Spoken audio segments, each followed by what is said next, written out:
Welcome back to the Modern Athlete Podcast. I'm pumped tonight to have Alexz Jones from Intrepid Defense here with us tonight. Welcome, Alex. What's up, guys? Thanks for having me. I'm excited to be a part of the talk tonight. Of course, brother. Most of our followers have seen you, whether it's sprinting and shooting, lifting heavy weights and all of that. But so, Alex, for those of our followers that may not know you, just give like a brief background on yourself. All right. Down and dirty. I'm an athlete, first and foremost. Grew up playing football, baseball, and normal sports. And then once I got into high school, found out I was pretty decent at football. Ended up playing football in college. I went to Missouri State down in Springfield, Missouri. I played inside linebacker. Had aspirations just like every young kid does playing football, is trying to go to the NFL. My senior season, I tore my Achilles before the season started. And then I was like, what am I going to do? The camaraderie of like team sports, and it's been my entire life. I joined the Army and joined as an 18 X-ray, became a Green Beret, an 18 Delta, and did that for a while. I'm actually getting out of the Army here pretty soon, but that's where me and you met each other. And it's been a great time there. I had a lot of fun. By the time I will get out here in March of 2026, I will be at 8 years. But in the last couple of years of my time at the Army, I got into competitive shooting, and it changed my perspective on how to train as a soldier or tactical athlete, as well as like a competitor. And I'm currently a GM in USPSA, and then started dipping my toes into the 2-gun PCSL style stuff now. So a lot of stuff there, but yeah, background now is really heavy on competitive shooting, hence the Intrepid Defense. I opened up my own shooting complex here in Missouri, and we teach courses in law enforcement, military, everything under the sun. So that's kind of down dirty on me. So awesome, Alex. So I know obviously you post a lot of videos, and I feel like from what's out there and from what you're doing things a little differently. So from the speed and agility component to shooting and things like that, what kind of inspired you to get into that style of training to carry over to your sport? Well, so just like anybody who joins the Army, they you fall into that rabbit hole of like endurance is the most important thing on the planet. And it is to an extent, right? Like endurance is huge for trying to go to a selection or trying to go to one of the schools that require you to do long rucks, runs, whatever it may be. But after you are in those units that you got selected for, or whatever it is you finish, the endurance piece is still there, but it's a part of the pie. It's not the whole pie. And like showing up and becoming operational with 5th Group, especially in the unit I was in inside of 5th Group, the CRIF or SIF or whatever you want to call it. We did a lot of stuff that requires sprinting, athletic movements, a lot of stuff at nighttime. And the way that I was training, I wasn't seeing the benefits from what I was like, it wasn't transferring over. So I went back heavily into what I was doing in college, which was being really strong, being really athletic. And it helped me a lot with footwork. I mean, you want to talk about tactical athleticism, the same exact stuff that you're going to do on a football field and on the basketball court and baseball, like it all plays over into like the real world and the fighting world, especially for law enforcement and military dudes. Like everything that you do in sports is the same. So once that kind of clicked in my head, it changed a lot for me of like, all right, still need to be able to get to the fight, quote unquote, but like I need to make sure I'm still athletic. And then injury prevention. I watched a bunch of dudes who have never sprinted in 10 years go to sprint after getting out of a helicopter and take off running and tweak a hamstring, or their groin hurts for the next 4 or 5 weeks. And like that kind of stuff is really detrimental, especially when you're on a small team that does stuff. That really changed my outlook on the training in general for like myself. And then just talking to other dudes like, hey man, like athleticism is a big piece. It's not just for sports. So yeah.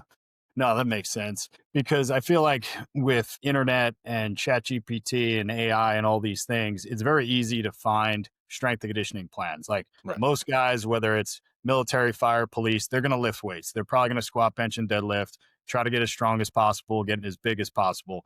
And that's still all well and good. But I feel like it's tough for people if you don't have an athletic background. Like after I saw this post on social media, it's like after 30 years old, like minimal percent of the population actually does any sprints, which is true until you actually have to. It's one thing if you're a desk jockey, nothing wrong with that. Like if you're an accountant, probably not essential to do some sprint work every week, but if your job requires your body, you should probably be exposing yourself to those stimulus when it's not game time. And then when it's game time, you're ready to go. So for you, how did you incorporate it? Because you're thinking about a lot of things. You obviously have to pass PT tests. You have to be really good at shooting, all the things that require for the Army. but then all the physical qualities as well. Like, where did you insert the speed and agility piece into your, because there's only so many hours in the week. So where did you throw that in? So, one of the things that came up with was like in the beginning of every day, I went to like a 4 or 5 day training plan. I realized like when I was in my early 20s, 7 days, 6 days a week is doable, right? Once I got a real job and was in the army and everything like that, time started to go away from me, especially too, got married, started to have kids and stuff. So trying to maximize time, like you're talking about, it's not like I do a metric ton of sprints every single day or different things, but we isolate stuff, right? Just like you do with body parts. If you're going to do a different split for a workout, or you're going to do different runs during different weeks or days or whatever's in your programming, they put the sprinting stuff in the beginning of every workout that I'm going to go do. So I'll do 10 to 15 minutes and it's built into kind of the warm up. And then I do a couple reps of like high intensity sprinting. So my body's used to that multiple times a week. So it's not just tanking one day and like that, my whole body's kind of shot for the rest of the day because I just put my nervous system through a bunch of stuff with full speed sprinting. So that's kind of the mindset I took on that. And two, it helps me with like longevity of now I get more reps a week versus just one day a week. And I still do that now, even now that I'm at home or back at home out of the army. The gym I go to, I just use the basketball court that they have and sprint around in there. People give me looks, but it is what it is. And that was actually kind of leading to my next question too, is like, you don't need a lot of space for this stuff. I'm sure No. most of what you do is what, 0 to 10, 0 to 20? 10. Yeah. The most I'm sprinting right now, just because of how heavily prevalent like quick and athletic agility stuff is for shooting sports, like especially inside of like USPSA and PCSL. I mean, the max that I'm doing like a full torque haul and balls sprint is like 15 yards. At that point, I'm starting to let off the gas and slow down. I'm not doing any 40-yard dashes. I'm not doing any 100 yards. Like that kind of stuff isn't in my wheelhouse to ever really do again. And if I had to, I'm still sprinting, so I can eke one of those out. But yeah, you don't need a whole bunch of space. And then also too, like a lot of people talk about like equipment and other stuff like that. Like I don't need agility ladders, cones, stuff like that. Like I'm in a basketball court. There's lines on the basketball court. I utilize those from like start to stuff. And it's not a perfect science, right? Like I'm not going to go to the combine. So it's not like I need it to be perfect every single time I get out there. It's just like everything else. Like I'm training to keep my body in a semi state of ready if I had to do something. And it's something like I heavily believe for like law enforcement. You watch them, they sit in the car all day long doing different things and they have to get out of the car and it's full torque 100%. So this is something that heavily for those dudes, more than military, to be honest, heavily for those dudes to be something they should be doing all the time. Yeah, no, that's a good point. Like situations, obviously you want to be safe. So like the footwear and the where you're doing it matters, but Yeah. not, but like when you think about where you're competing on gravel, right? For the Right. most part. So for you running on a basketball court or having access to a turf, like you could do it in your yard. Like you don't need Yeah, I have. yeah, exactly. Like your driveway, things like that. Absolutely. Because I feel like sometimes people are just like, well, they think they need all of this equipment. They think they need a full day designated to it. And I like what you talked about. Like you're basically microdosing it throughout the week. Back in Mhm. college, I know when I was training football, lacrosse, things like that, we'd have a full day of speed and agility. But if Yeah. I'm training somebody like who's 30 and above, they don't need a full day of it. Like to your Right. point, like you're using it as an extension of the warm up. You're turning your nervous system on. You're getting exposed to it multiple times per week. And that's how you get better at anything. And I imagine with your speed and agility, I hate the term like sports Yeah. specific training. Like there's your sports specificity is you running around at your range, Mhm. putting shots down range and doing the footwork there. But your general physical preparedness is coming on the basketball court or in whatever space you have. So like when you do your speed and agility, I'm sure you're thinking about like matches that you've done in the past and things you want to work on, but it's not ridiculously specific to what No. the matches are. It's literally just exposing yourself to changing direction. Yeah, I mean, absolutely. Like a lot of it is very general that would apply to every single athletic performance event that's capable, like sport or non-sport. Like it's side to side movement, it's full gas for 10 yards, and then it's starting and stopping in different directions.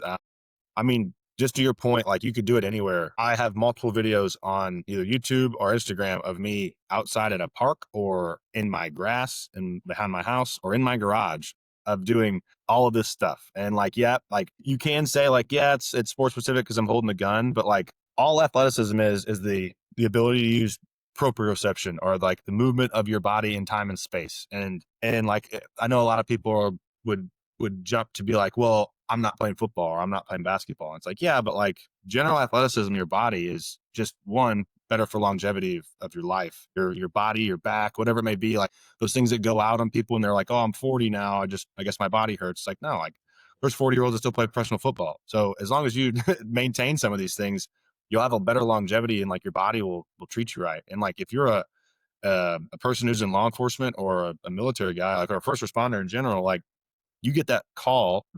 The call is someone's worst day, and that's why they're calling 911. So like you need to be able to show up and perform, and that's one of the things. Like when I go teach like some of these law enforcement dudes and some of the courses that we have, it's like that's the way that they should look at this. And it's like if you're not doing that, you're truly not a professional. If I'm gonna be honest. Yeah, no, that's a great point.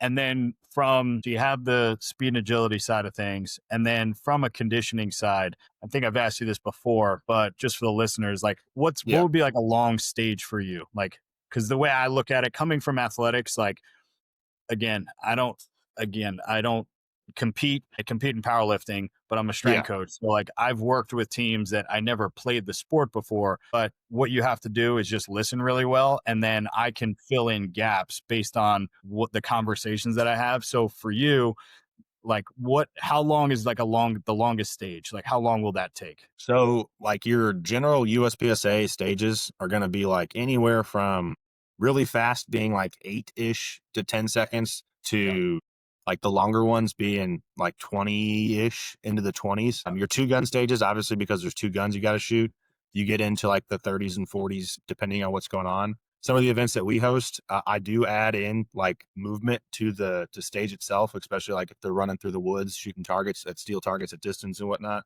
So those get up to like a minute, 2 minutes, but like the longest is 2 minutes. And we try to replicate like a real fight is going to be quicker than you think it would be. Like you can get on YouTube and watch any video of like a shootout or whatnot, and they're done in 15 seconds. Like it's not a thing that sits there for 6 hours. So trying to replicate those kind of things, and then also just getting you moving and grooving in and out, starting, stopping, and going. And will you like ahead of time, if you know it's going to be longer stages or longer movements, will you try to match the time you work to the time that it would take you to do a stage? I'm just thinking conditioning wise, like, all right, if I'm looking at any sport, I'm going to look at the average time that it takes for a play or the average total distance covered in a game and then try to replicate that. That's technically like sports specificity, not that Yeah. we're running around with a stick in there in your hand like a lacrosse player like during conditioning. You can do that, but for you,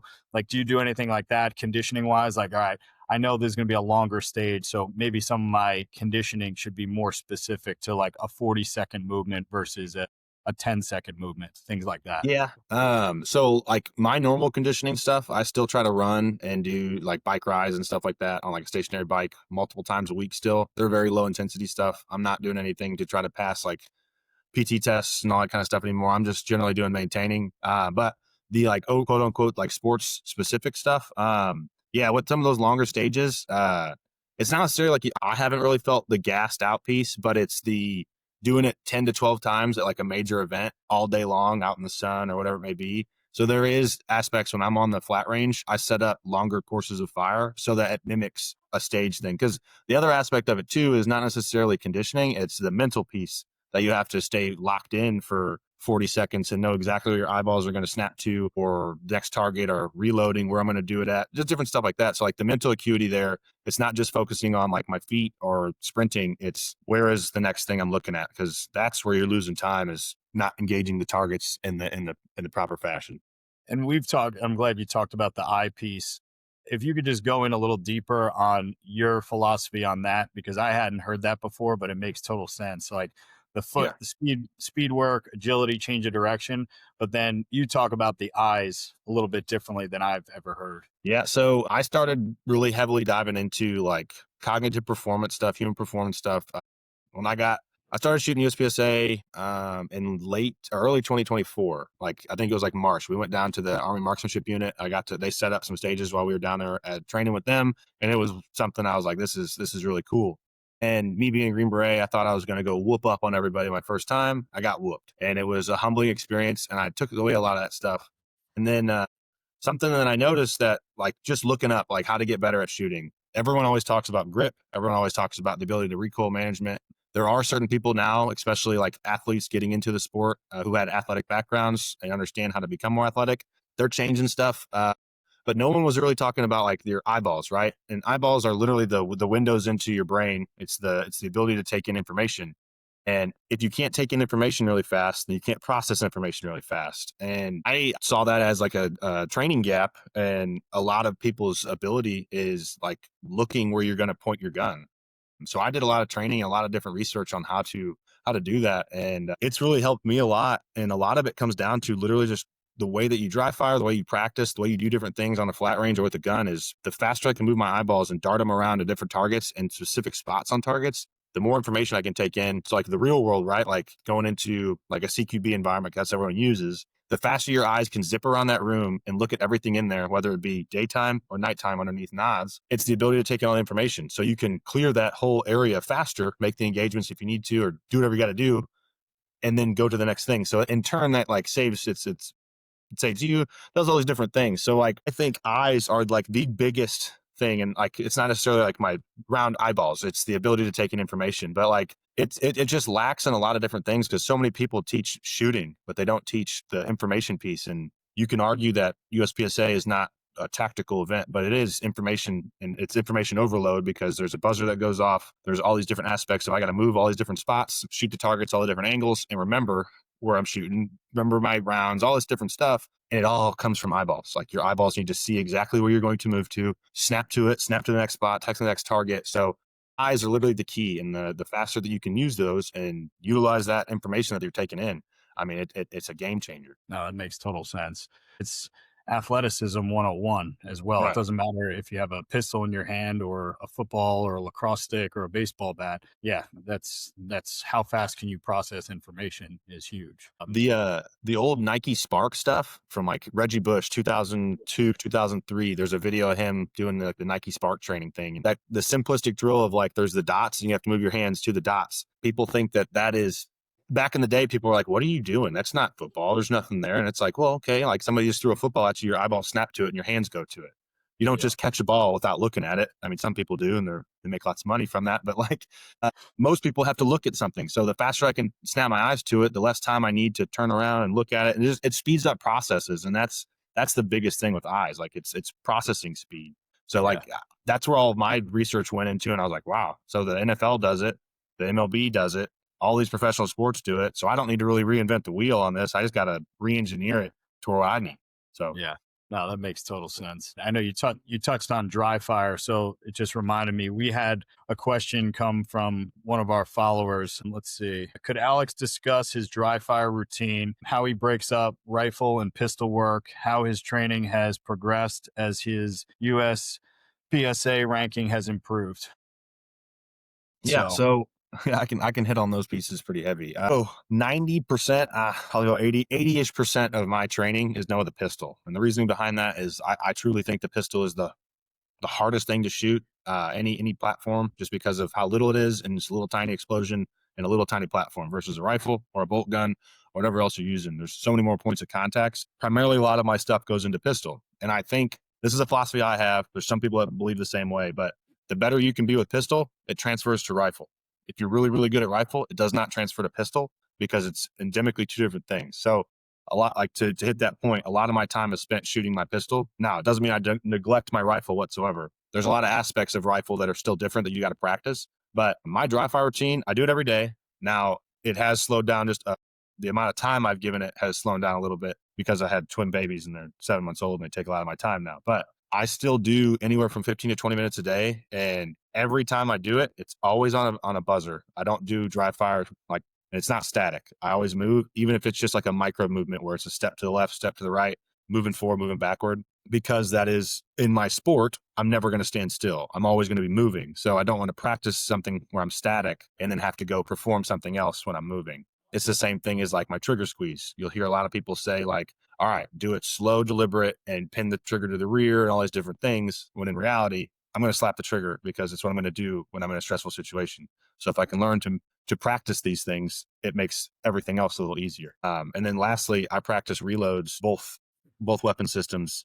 every single time. So every drill that I do every single day will always incorporate a reload because I don't want to ever get to the point where I need to reload and I can't do it very quickly or I mess it up and it causes me to have a bad either scenario or a bad time in real life. That's kind of how the breakdown is. And then I don't really do any like specific drills. I just set up targets and I add movement to them. And it just comes off the dome every time. That's awesome. And were you doing your dry fire routine, I assume, while you were still in the military as well, and frequently every single day? Yeah. Yeah. It Yeah. started, it started very similar to like how a lot of dudes in the military start. The military starting to round out the way that they teach shooting. Law enforcement and military has been behind the power curve of the civilian shooting world for years now. And that's, I mean, it goes to people can say what they want of like, no, military shooters are better. But like, and the reality is the SOCOM or USASOC spends a lot of money sending dudes just like me to shooting schools that are owned by civilians that are civilian run facilities to learn from the best shooters in the world. So yeah, they're shooting at paper and people can argue paper doesn't shoot back, but shooting is the skill, right? Tactics comes from the brain. So shooting is shooting across the board. And I started out like everyone does, where it's like static, slow, everything is smooth and everything like that. And then realized that you can't progress that way.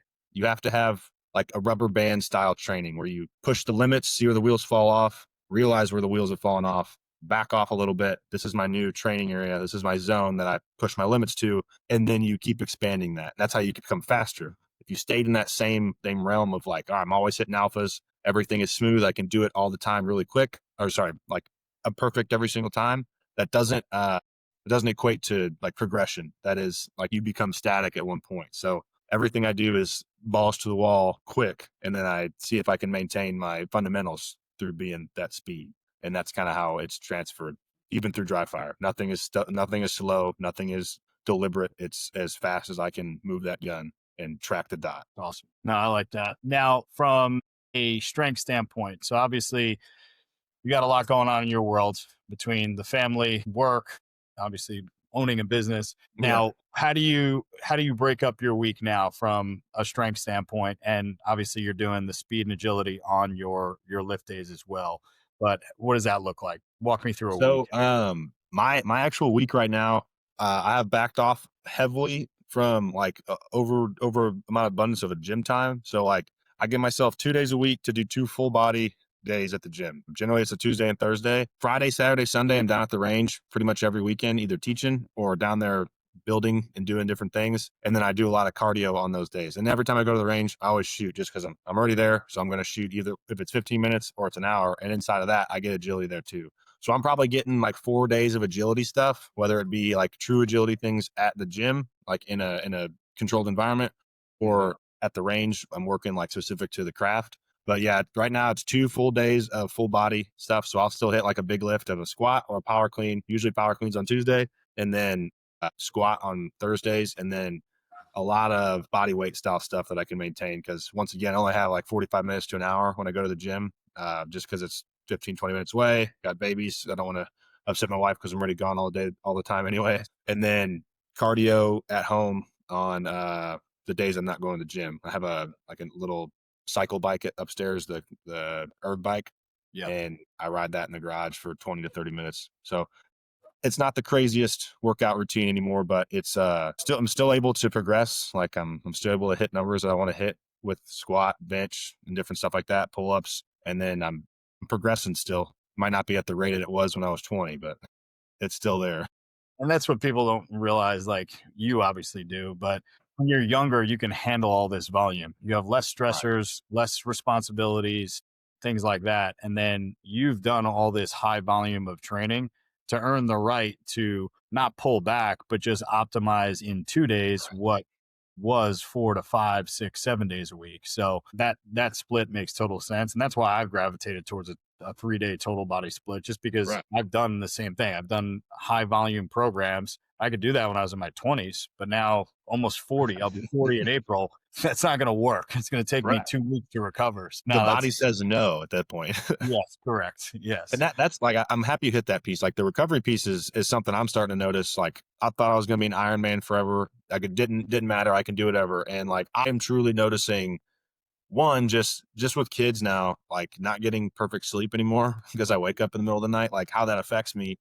And 5 years ago, I'd have been like, I don't care. I don't. Doesn't matter if I didn't sleep last night. I'm still gonna do heavy lifting today. Now, Yeah. if I'm not feeling it, I'm not doing it. And like the mindset behind that is like I'm not gonna trash my body whenever it's in a state of like not optimal or not ready to do something. So that's kind of where a lot of my stuff too is like I know I can give myself 2 full days at least for an hour 15 minutes at the gym, and then every other day I know I can do some 30-40 minutes worth of cardio or like athletic movement outside. So, but that's another different thing too, is like I didn't realize how much I would still maintain by just doing athletic movements, box jumps, jumping, sprinting. Yeah. Like I've maintained a lot of strength from that alone, just because I had it built up, and then I'm able to maintain that, if that makes sense. And like how we've talked about in the past over different things, like what does having a 500-600 pound squat do for me? I mean, Yeah. it's nice to have it if you can maintain it, but like if I can't do the other things, or if it hurts me when I wake up for the next 3 days, like what's the point? So that's kind of where my mind has dropped off a little bit. I still like it, but it's Yeah. not the main goal of training anymore. Yeah. And when when you were still in, what do you think is the number? Like that is what is strong enough for you guys? You know what I mean? Like that's a tough one because what's your everybody's trying to push the envelope. I want to squat as much as possible, deadlift, bench as much Right. as possible. But then to your point, like at what cost? Because one of my favorite quotes is the best ability is availability. So Right. if your ability to squat a ton is great, but if you're not available because you're always banged up from that extracurricular squatting training thing, Right. then that's out the window. Now you're not available. So like for you, what do you think? Granted, it's just going to be anecdotal, but in your opinion, what is strong enough? Is it Strong moving enough to me. from a team? Like what is that? So like if I had to put it's hard to put numbers to it, but like what Yeah. I can do in a perfect world, like everybody should be able to bench their body weight, right? At Yeah. least bench their body weight. Squat 1.5 to 2 times their body weight. And then like I don't deadlift a whole bunch, but like I think power clean should be implemented in like power clean body weight at least. Cause like most dudes are like 180 pounds to some of the dudes are like 230, 240, 250. But like the vast majority of dudes float anywhere from like 180 pounds to like 210 pounds. Most guys in soft, right?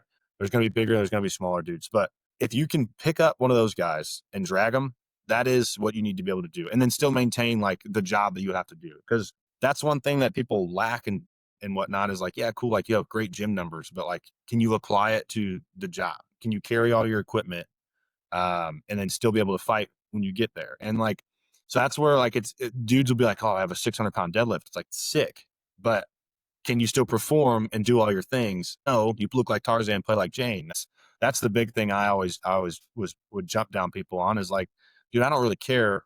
I just want you to be able to perform. And that was the same thing for me. Like I didn't want to have these cool numbers and what would I like have a fast 2 mile or whatever was, and then still not be able to do my job because it doesn't matter at that point. Like I like that quote you just used because the availability is the best thing. Like, are you able to do everything that you're asked to do? And if you can't, based on your training, because you have really high numbers, but your body's all banged up, like it's a counterintuitive, it's counterproductive. Yeah. And for you, like you're already strong enough to do, Right. granted, you're not in now, but you're strong enough to do what you need to do for your Right. family, for life, things like that. So now it's, all right, what am I trying to be good at? Well, I'm a competitor. This is my other job that I Yeah. compete in. What are the qualities that I need for that? Yeah, strength obviously matters because that's going to help with injury resiliency and things like that. But now when you think of training as like a pie, like there's so much that goes into it. And sometimes it's just like overwhelming for people. Like, Absolutely. I got to get stronger. I got to get bigger. I got to be healthy. I got to be more like, I got to be faster, change of direction. But then you can kind of shrink that pie a little bit and just have bigger chunks for the most important things. So for you, strength and power, may not be as big of a priority as it was when you were 18 because you were Right. probably not the size you are now. So strength and power or size is not a focus. It's still going to be in there. Hypertrophy still matters. But Absolutely. now for you, a bigger chunk of the pie is that speed and agility. So how fast you are, how fast you can decelerate, change direction, get your shots off, things like that. So I think what you're doing makes total sense. Like you're still hitting your strength, your power numbers in the gym, but then the part that means the most, the conditioning, the speed and agility, just takes a bigger piece of that pie. So, Yeah. no, 100% agree with that because that's, I think, in the generation of social media and things like that, everybody wants to look like a bodybuilder, be as strong as a power lifter, run marathons like the fastest marathoner, and then Right. you end up just not getting good at anything. So, Yeah. like you should be training multiple qualities at once, but certain things will still take priority and take precedent over others and just play the long game like you're doing. The other thing too, I'm happy to hit like what people want to follow on Instagram because like it's super prevalent in the shooting world too. Is everything that people post online is the most optimal thing that they could post, right? They're not going to post something they messed up on or bad edits or whatever it may be. And I mean, the shooting world is littered with it, and that's one of the things that like I think is super frustrating, especially in the training world. Is like you have these people whose sole job is to work out, like Yeah. all these people who put out some of these programming, those programs or whatever it may be, like that person doesn't have a real job or quote unquote real job. All they do is work out all day. Like these CrossFit athletes or those other people who are like, you should be working out and doing this. So like, well, their workouts take 4 hours. Like a normal person across the planet doesn't have 4 hours to go sit at a gym. And if they do, they probably don't have a family, some other stuff. Like the normal person only has so much time in the day to do these things. So like being realistic with what your goals and expectations are, and then also like does your job require certain things? And if you're neglecting those things from your job, like if you work physical labor and you work like construction or doing these different things, like work out toward that to make your life easier for construction or make your life easier as a law enforcement officer or a paramedic. Like do things that are going to do that. Like now, if your goal is to be a bodybuilder or whatever thing like that, then yeah, that's you. But I truly think there's too many people that just like you're talking about, they try to engorge all these different things and they don't get good at anything, and then they get butthurt about the whole process, and they're like, I don't want to do it anyway. So Yeah. that's one of the it plagues our society now. Social media does because it always shows like, well, this is how I do it, and I do it like this, and it's super easy for me. It's like, okay, cool. Let's look at the background. You have all day long to do that. So Yeah, because for the majority of people, obviously, most of our followers are not bodybuilders. They're just right, average dudes like us, like just trying to be better at their hobby. They're trying to be better for their family. right, Chase performance versus aesthetics. right, Like, yes, you have goals and like everybody trains to look better,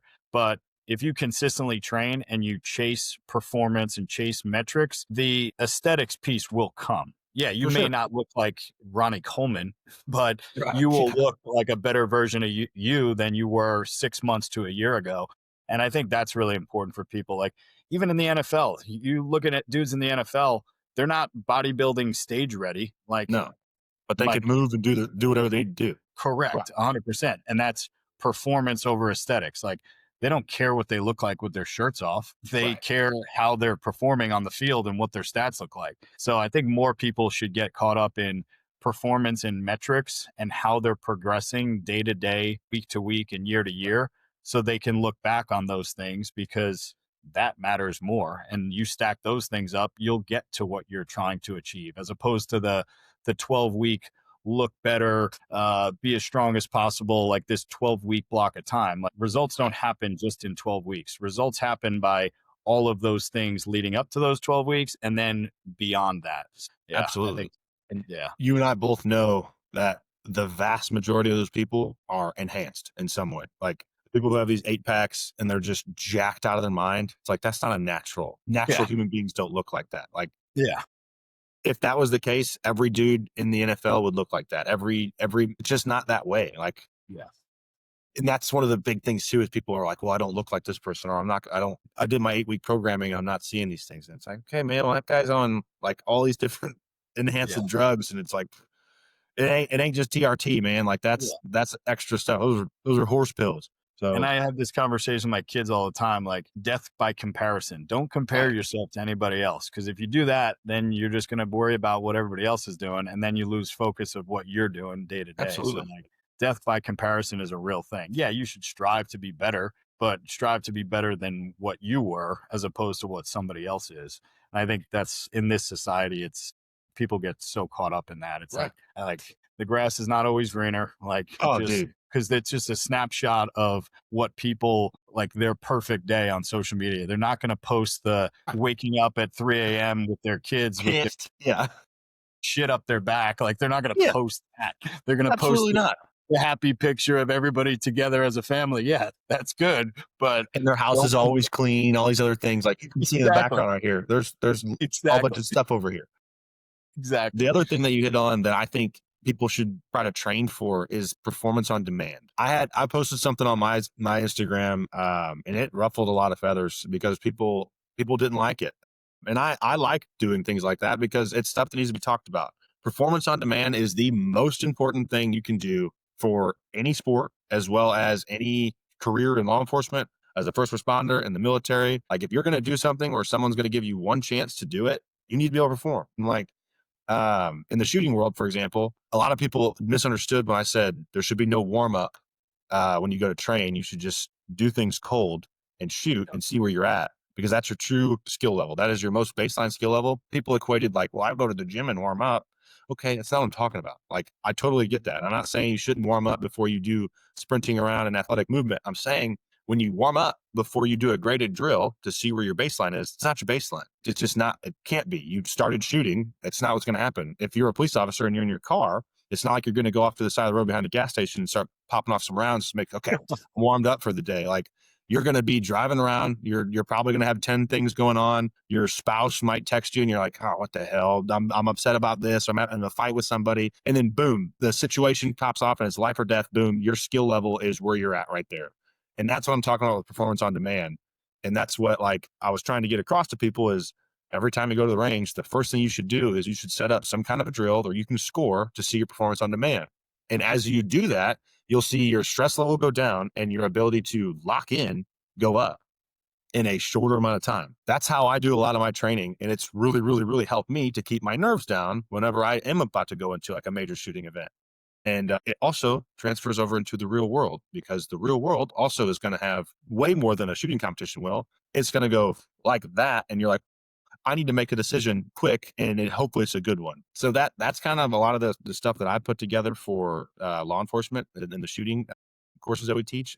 It's yes, shooting is huge, but performance on demand and cognitive performance while shooting is, I mean, bar none. Yeah, no, that's a great point. And yeah, I remember you posting that, and I remember you saying that you were getting all sorts of crap Right. for it, warming up and things like that. But it actually reminds me, Sorenex does a good job. Bert Soren from Sorenex, he does because it applies to hunting as well, like Right. shoot to eat. So yeah, you could be great slinging arrows or shooting like completely like warmed up, but is that the case in at first light? Like you're gonna be Right. freezing in your tree stand or wherever, and you You're got cold, you're tired, you just walked up the hill. Yeah.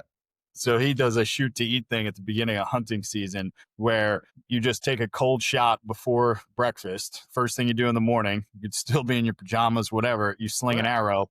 And if you hit the target in the zone, then you take a step back. If you Right. miss, you stay at that spot the following day, but you're not eating breakfast that day. I think that it's similar, even though it's hunting, but it's I love that. That's a super performance cool on concept. yeah, performance But on demand matters. right. So And it that's doesn't what matter. a lot of people they don't understand what performance on demand means. It's not like, okay, I'm good to go. Now I'm ready to perform. No, it's like, hey, the buzzer just went off, go. Yeah.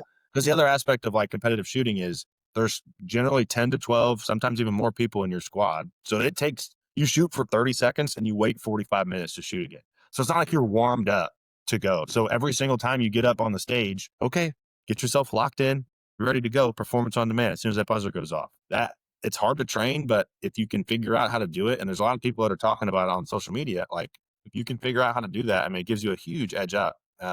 And everything's cognitive, everything's a function of the brain. So that's training. Yeah, and it applies to even lifting too, like because Absolutely. for you, like how long is a full day competition? It's all day, right? Yeah. So powerlifting is the same thing. You may squat at 9 in the morning, you may bench at noon, and you may deadlift at 3 o'clock in the afternoon. Yes, you're going to warm up. Obviously, you're not going to lift a For PR sure. cold, but Right. like mentally, cognitively, you have to get up for this lift, go all out. Then you got to calm yourself back down and then ramp up. And it's the same for you because I'm sure you're not amped up, like Yeah. super No. locked in all day. Like that just not going to happen. So So I love that you hit that point because it literally brought me to a thing that I used to do when I was in college, and I changed it now because I used to get so tired before the game because I would get so amped up before we'd play, and I would be amped up an hour and a half because you're out there pregame, you're going around doing your thing, and then by the time the game came out, like my energy's zapped, and I was always on kickoff, and we whatever it seemed like every game we kicked off, but every single time before the game would start, I'm sitting on the kickoff line like, oh my god, I'm so tired right now, and like my legs feel loose, all this other stuff. Like, that's a huge aspect of performance. And performance on demand is being able to relax and then immediately turn it on when I need it and then get back underneath it. Because like I always use a police officer term. I've never been one, so I don't want to put that false thing out there. But like sit in your car. If you're amped all day long, like wired around, looking around, like you're gonna be tired as hell in an hour and a half. Then you're useless. You gotta be chill, cool as a cucumber, and then boom, turn it on. Like yeah. know what's going on, turn it back off. Same thing in the military. Like can't just sit in a fob overseas like laser locked in, it's just not sustainable. So like gotta be able to do it. Turn it on, turn it off. Yeah, and all those physical qualities matter. Like the more in shape you are, because even though what you're doing is not technically aerobic, meaning like you're not competing Yeah. and running a stage for 30 plus minutes, but still all day, your heart rate is probably in that zone 1, zone 2 area. So Yeah. if you're not physically fit and you don't have that baseline of conditioning, speed and agility and all those things, yeah, you may start off the match hot and Yeah. then degradation throughout Oh, the yeah. hours that you're at the range. So yeah, so that's really important. Obviously, nutrition and all that stuff. That's probably a separate podcast for that. Yeah. But that I'll tell you, matters. mine is poor whenever I'm at those matches because that's the only thing I'm thinking about is like, okay, this stage, and then you sit there and you're like, wow, it's been 6 hours, and I haven't eaten anything, and I've been sitting under the sun for the last 6 hours. This is fantastic. We should. That's actually a good idea. We should get Eric, our dietitian. I'll have you on again, and I'll have Eric, For our sure. dietitian, come on and basically it would be good like fueling for competitive shooting. Like because I'm Right. sure most guys don't have a clue and they're just No. like they're eating snacks or whatever throughout. But there's definitely a strategy that can go into it to stay mentally locked in as you're depleted. Yeah, I totally agree, and it's the same thing as like a dude who's gonna get themselves prepped to do a marathon. Obviously, we're not running all day long, but like you're hitting certain points where you hit a wall, and like you do hit a wall because you've mentally hit a wall, and now you physically are just going through the motions. And going through the motions when you're trying to perform at the highest level you can, you're not going to do well. You're gonna, Yeah. and it's just gonna be one of those things that just keeps driving you down. So yeah, that'd be a cool concept to talk about because that's not talked about whatsoever in the shooting world. Everything that's shooting is in the competition world is like, oh, how good is my gun? How good am I at shooting? How good is my recoil management? How good are my grouping? All this other stuff versus like, hey, let's think about how to keep your brain wired for the rest of the day so that you can focus on what you're doing. Yeah, fueling matters. And when I first got into strength and conditioning, I guess it's over 20 years ago now, that used to be more like strength and conditioning, lifting weights, running. And then this whole term of sports performance came out. And that was one of my goals when I was still in the collegiate side of things is rebranding our department as sports performance. Well, Yeah. what does that mean? That's not just lifting weights and running. The athletic trainers, that's the physical therapist, that's the dietitian, that's all the recovery modalities, all everything, everybody's on the same page, rowing the boat the same direction.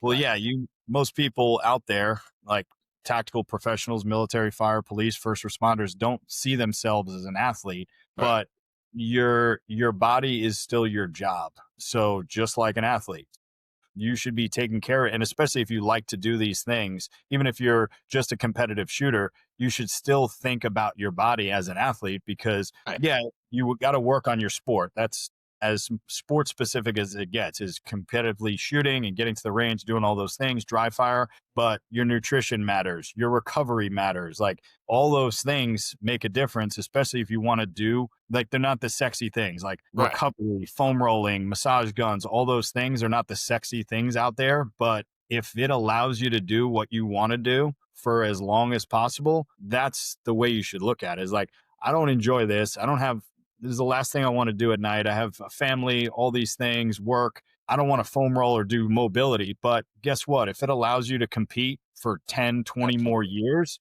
like Yeah. that, those things matter. So I think thinking of shooting and any physical endeavor, even if it's not like NFL or collegiate, like it's still a sport. So treat it like Right. that, because professional athletes, you hear about it all the time. Like I think it was LeBron James even said it, or multiple athletes have put millions of dollars into their body every year. Not to say you have to spend that as like just your average Joe out there, but a foam roller is cheap and a Right. stretch band is cheap. It's better than just sitting down, working your day job, and then going to the range and sending it. Like Right. recovery. Well, the piece that you said, like, it's very rare that the sexy, super sexy things that you see on social media, like the highlights, are what makes somebody really, really good at something. It's Yeah. usually the monotonous, tiresome, like super boring things. Like, I'll tell you right now, like there is times, and as crazy as I am about dry fire, there's times where I don't want to do it because I'm like, I didn't do it yesterday. It's 10 o'clock. It's 11 o'clock. I know I'm going to get up in the middle of the night with these babies, but it's the monotonous of like, all right, I'm going to put it down. I'm going to do it. And there's nothing sexy about dry fire. Like you can flash it up all you want, but it's you running around playing guns, right? Like, Yeah. so like, but it is the like backbone of a really, really good shooter, is because they're doing 80-90% of the repetitions of what they're going to do at the range without the bang. Right? Your ability to segment what I can train while I'm shooting and spend more proper time while shooting. I don't have to work on reloads. I don't have to work on movement. I don't have to work on these other pieces because you're doing all of the non-sexy stuff and behind closed doors. And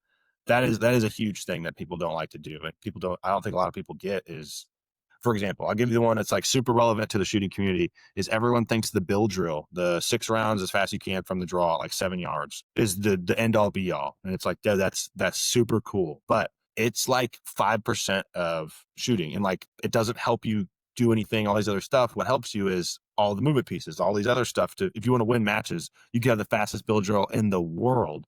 Doesn't mean you're going to win. Doesn't mean you're going to go out there and outperform somebody else, because it just doesn't translate like other things do. I put together like a huge comprehensive list of things that I thought were really good whenever I first started. And the list now that I have where I'm at now is way different. Like, I used to think split times for shooting was the most important thing in the world, meaning the time in between the shots that you take. Now I understand that the overall time is the most important thing. So moving from point to point to point, I might shoot slower at targets, but point to point movement to where I give myself more time to shoot each target is more important. So like, the understanding of the monotonous things or things that aren't necessarily as flashy, that is generally where you're going to make the most bang for your buck. No, I'm glad you hit on that, because I deal with the same thing with strength and conditioning as well. Like Right. whether it was college athletes or otherwise, like people will see a strength and conditioning plan and be like, well, I'm squatting every single week for the past year. Right. Well, I imagine what you're doing dry firing is probably the same dry fire drills that you've done for the past however Heavily. many years. And it's the same fundamentals thing. So like all those things you have to practice. A squat you have to practice, how you hold your pistol, you have to practice it. So in order to get good at it, you have to do the same thing over and over again. So in order to get better Right. at squatting or shooting a pistol or shooting a rifle, you have to do the simple things and just basically fall in love with the monotony. Like I love squatting multiple days per week. I have Yeah. my heavy days, I have my light days. I have fallen in love with that. And I'm going to do that every single week until I'm in the dirt. So, like, and you get better at it because I'm going to learn something new every single time. Like, how I unrack the bar is going to be the same every time. How I squeeze the bar, how I chalk my hands, how I brace and breathe. Like, and I'm sure it's the same for you. Like, repeatability matters because if you're doing things different every time, when you get to the range or you get to a competition, if you're switching it up, that's not Yeah. repeatable at that point. Absolutely not. Yeah.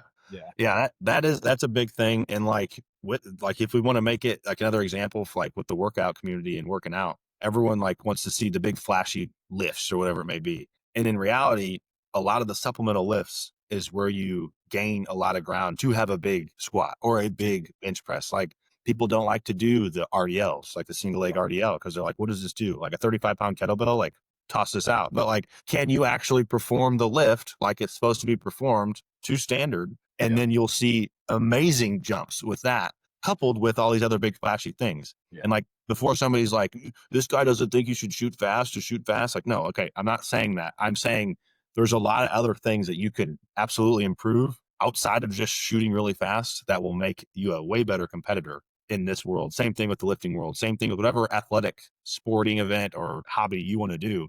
It's Yeah. probably the stuff that you don't want to do is probably the stuff you should. 100%. You, without a doubt, the things that you don't want to do are the things you want to do. So, and that's, we talk about all the time. Like, there's a difference between training and working out. Working out is things you want to do. Training is Right. things you need to do. Like, you know, when you're doing your dry fire, there's things you need to do. I'm sure Right. there's things you want to do that are cooler. Like, Yeah, I don't know what that looks like, but I'm sure there's for things you sure. want to do. But you know, the fundamental falling in love with monotony matters, and it will Absolutely. keep you. So, Yeah, yeah, like there's specific things when I go to the range that I'm like, I don't want to do this because it's just not fun and it's challenging. One of them being like going from a slung rifle, flipping it over and doing all this other stuff with it. I don't like it. It's just something I don't like to do. But it happens in competition a lot. And if you're not good at it, it's going to be a humbling thing for you whenever you show up. And I hate that more than I hate doing the stuff I don't want to do. So I don't like going there and getting whooped because I didn't yeah, practice something. So exactly. that's where my mind goes too, is I hate when I go there and do something that I practiced a bunch and mess it up. And I'm like, okay, well, I need to spend more time on that. Yeah, exactly. Yeah, and that's why I like, on the same vein of things, that's why I like when we repost, like, I think last year we did it around the Super Bowl, like Philadelphia Eagles, like they were doing like a bench, a squat, and like a row. And it's Right. like, if that top, like, not It's even good enough for 1%, them. It's yeah, if it's good good enough enough for for them, everybody it's good enough for the average else. person. So, it's not them standing on a Bosu ball juggling a dumbbell. It's, again, that there's a time and place for unconventional exercises, but the main foundational movements, whether it's shooting or lifting, are going to be monotonous, Right. and yeah, just fall in love with it. So, The other thing too is like we've been talking about, like you do the same thing all the time. A lot of people, like I get hit up all the time of like, hey, what drills should I be doing? What should I be doing on this? And my response 90% of the time, unless it's something like really nuts ass specific, but like 90% of the time, it's hey man, like you just got to do the same stuff over and over again. There is no reinventing of the wheel. Like to get better at shooting, you have to shoot. Like you can shoot the Ace VR headset thing all day long, but it's not shooting. So yeah, like you need to go out and shoot, just like you can dry fire all day long. But if you don't couple that with shooting, you have to, you're not going to get better at that. Same thing with sprinting. Like if you just lift, the yeah, strongest power lifters can't sprint.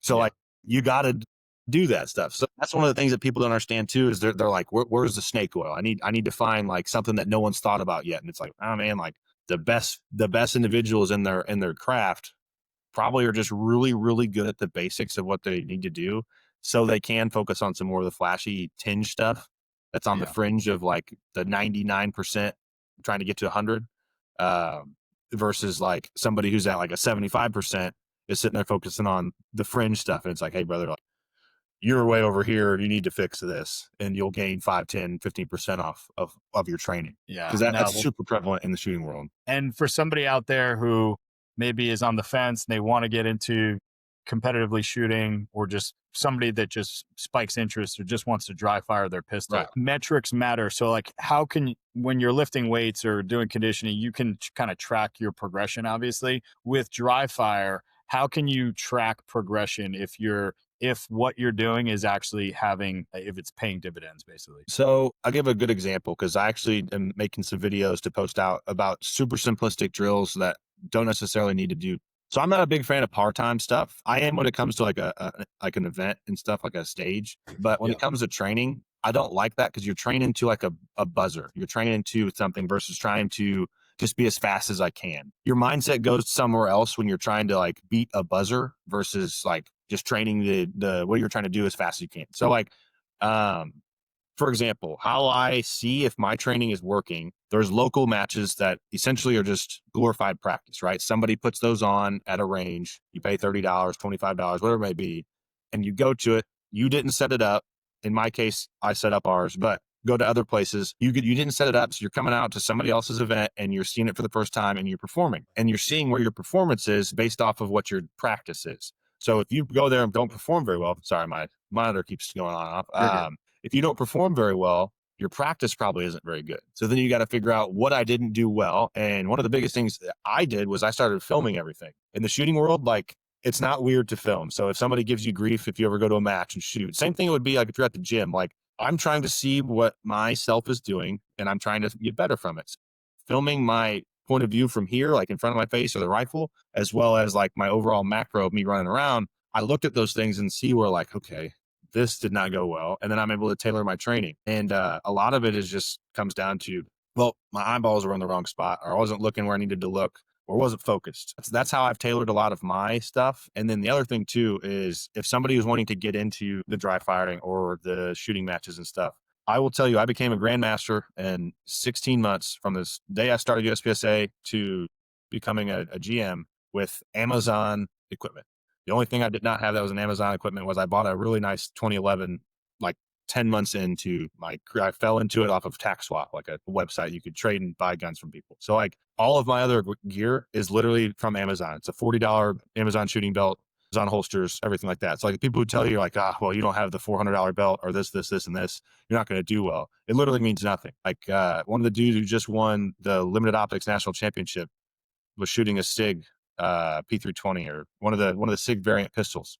So like all the grief that pistol gets, that person just won the whole thing with it. So it does not matter what gear you have. It just comes down to how you want to utilize your time to train it is the biggest thing that I have learned. No, that's awesome. I like that. And it makes total sense. It's the same that we'd recommend like people that are doing strength and conditioning, like training, like sign up for something. It could be as simple as like a local meet of anything or your first 10K, your first 5K, whatever, just putting yourself out there and making your training mean something. So I like how you said that.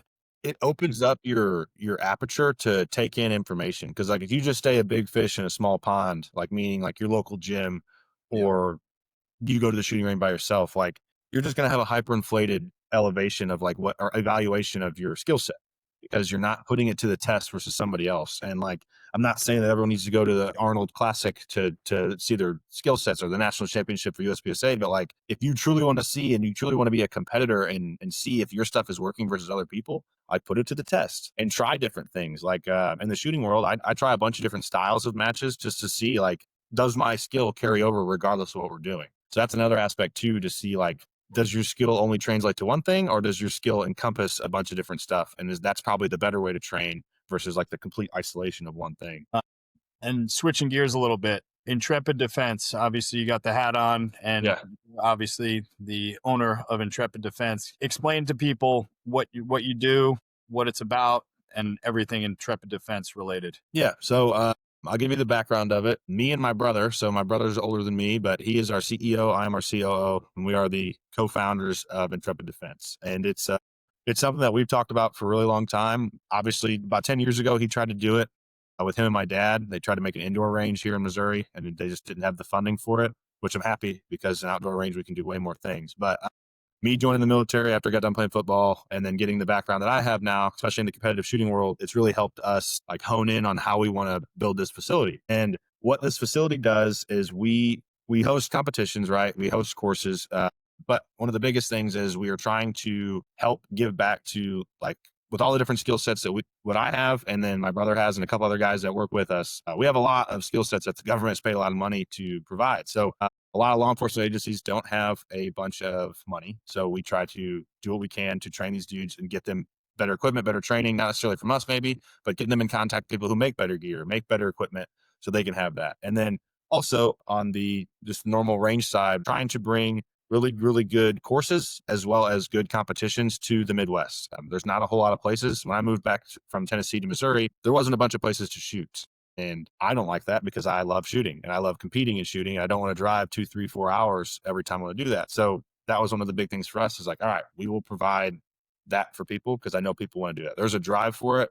And then lastly, I'm a huge Second Amendment proponent, right? I think guns are endemic to the values of the United States. It's how we won our independence. So I don't ever see that go away. So we do a lot of stuff for the youth to try to get them into guns and get them into shooting sports. One, it helps the shooting sports like longevity and makes them more mainstream, just like how esports were everyone looked at a kid who played video games in the early 2000s as somebody who's a loser in society. And now those people make millions and millions of dollars. So the athletic shooting sports is starting to do that same thing. So we're trying to help youth shooting teams do that same stuff. So we're kind of had our hands all over the place. Just to round it back out, we do law enforcement, we do military training, we do a lot of civilian courses, and then we host a bunch of matches. We have 256 acres in Bland, Missouri. We have a bunch of different shooting positions, platforms, and then shooting bays. And we're pretty cheap to be a member at. It's $25 a year. So it's not like it's going to break the bank to come out.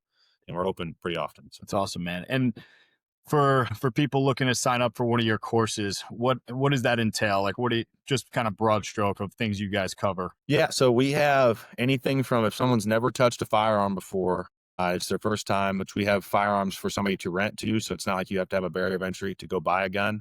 We have everything that you would need if you wanted to come out and learn how to do basic pistol, basic rifle, or basic like hunting bolt guns and different stuff like that, all the way down to like very, very, very specific courses. One of the ones that I personally teach is like a human performance course for either law enforcement or military related, or a human performance course on the competition side. So, and everything in between. Like we have all kinds of stuff. We also have some fun courses that the information you'll probably never use in real life, which I hope you don't, but like shooting around vehicles, shooting through cars, it's stuff you see in the movies. It's super fun. It's also just stuff to have in the back of your brain. If the super unlikely event were to ever happen to somebody, they now have that information. But trying to provide a lot of fun things. Like, for example, we're getting an airplane haul, like a big private jet airplane. It's decommissioned, obviously, but bringing it out to the range, and it'll be something that we can let people shoot on, shoot in, and shoot out of for different things. And like, when have you ever been able to shoot out of an airplane before? I've never done that. So like, it's something I'm going to think that's going to be pretty fun. So trying to provide like unique experiences for people, because at the end of the day, like, we're an entertainment facility as well as we are a training facility for like the federal government or law enforcement and stuff like that. So trying to provide unique experiences for people so they want to come back and do it again. That's awesome. And I know you've said this to me offline before, like describing how you obviously every job you want to feel fulfilled, but Yeah. your fulfillment for helping police officers, forget how you worded it, but more or Yeah. less like if your sons were in the school, like Right. you're preparing them to save their lives and things like that. So if you just talk Absolutely. briefly, I know you Yeah. that was The thing that like I 100% wholeheartedly believe is like, I'm getting out of a job where I have a direct impact. Well, not direct, but like I have an impact on, if there's something going on bad in the world, I have the ability to hopefully go there and we stop what's happening. Me stepping away from that and being in the civilian world, I'm just regular Joe like everybody else now. And like, the police officer on the caution tape line is not going to let me run into the school and utilize the skills that I've been taught to try to save the kids inside, or my sons, or whoever it is. So the way that we can give back is to give those people who are going to be in those positions to make a difference, every single capability possible. And whether that be just teaching them how to use their firearms better or giving them different skill sets, whatever it is, that's how we can shape our community to make it safer all around. The other thing too is like, we try to make it as budget friendly for these guys as possible, because I completely understand what it's like to live off of a government salary or like a law enforcement salary. It's not like you're living lavish and bougie. So like, we know that these dudes, they need training. We need to make sure that we pay for our guys, but like, we're not out here to make a buck off those dudes. A lot of the stuff we do, to be honest, is pro bono, just because we want to make sure these dudes get the training, especially if they need it. So that's really cool. And for people who are in the Missouri area, obviously, what part of Missouri again? So we are located in Bland, Missouri, but 99% of the population not going to know where that is. A tiny little town, but we are south of Highway 70. So Highway 70 pretty much cuts Missouri in half, but we're about an hour and a half outside of St. Louis, hour 45 minutes outside of Springfield, Missouri, and then from Kansas City, you're looking at about 2 hours. We're kind of like dead center of the state. The biggest major city that we're next to is called Rolla, and we're about 30 minutes from that, but we're out in the middle of nowhere. And we did that for a reason, right? Because what we're going to do, it's loud and annoying for certain people. So couldn't really do that in a city, but we tried to make it to where we had also enough space to where we can do a lot of cool stuff and it doesn't affect anybody around us. We're trying to continue to expand as well to get an even bigger footprint so we can add more things to do, and then also just continue to shelter what we have going on, so nothing ever happens to anybody around us with what's going on. So That's awesome, man. That's really cool. I'm pumped for you, brother. yeah, thank you. And if people want to look you up, obviously socials, what is your socials so they can look you up? So mine is intrepid underscore, yeah, underscore defense underscore Alexz. So it's intrepid defense Alexz. And then intrepid defense, obviously, if you go there, you'll see my stuff. And then vice versa. If you go to my thing, you'll see intrepid defense. You'll see everybody who's related to intrepid defense is going to have their intrepid defense name, intrepid defense name. So for example, my brother's intrepid defense Tony. Another guy who works for us, his name's Hunter, intrepid defense Hunter. So it's very simple, very simplistic. Try to do that to make it easy for everybody. But check us out. Our website is obviously Intrepid Defense USA. Our YouTube, Intrepid Defense USA. So it's all the same stuff. So once you have one of them, you pretty much have them all. Awesome, man. Sounds like you're doing incredible things, and even in a short amount of time, that's awesome, man. I'm pumped for you guys, and obviously for our listeners, we all appreciate you being on. I know you got a lot going on, and I appreciate your time, and I think our audience is going to get a ton from this. So hopefully we can have part 2, part 3, and a whole bunch of them, because this was awesome, man. Yeah, I'd love to get so a lot of the guys in our partnership at our business too are law enforcement and stuff like that. So they have a very different perspective than I do when it comes to like their backgrounds and whatnot. So yeah, doing a part 2 and bringing some of those guys on with their perspective on fitness, their perspective on training, and how it because one of the things I run into a lot, right, is like my job overseas way different than what a law enforcement officer deals with here. A lot of the time, a law enforcement officer, especially a road cop, they're by themselves. 90% of the time, I was never by myself. So anytime we did anything, you always had all the assets in the world to do whatever it may be. So very different, like mindset when it comes to certain stuff. So it's cool to see the perspectives, and it's been really, really fun for me to like engage with these dudes and see like what they have to do and what they have to deal with a lot less funding and some other stuff like that. So it's a lot of unique perspectives coming out of that. Yeah, I think that would be great. We'll definitely have you and any one of your buddies wants to hop on. Love to talk shop, because I think a lot of people, we do have a lot of police, fire, military that follow us. They'd get a lot out of it. So awesome, brother. Well, I appreciate it, man. We'll be talking soon, and appreciate you coming on, brother. Yeah, absolutely. Well, thank you for the time. It's been a pleasure. So looking forward to the next one. Awesome, brother.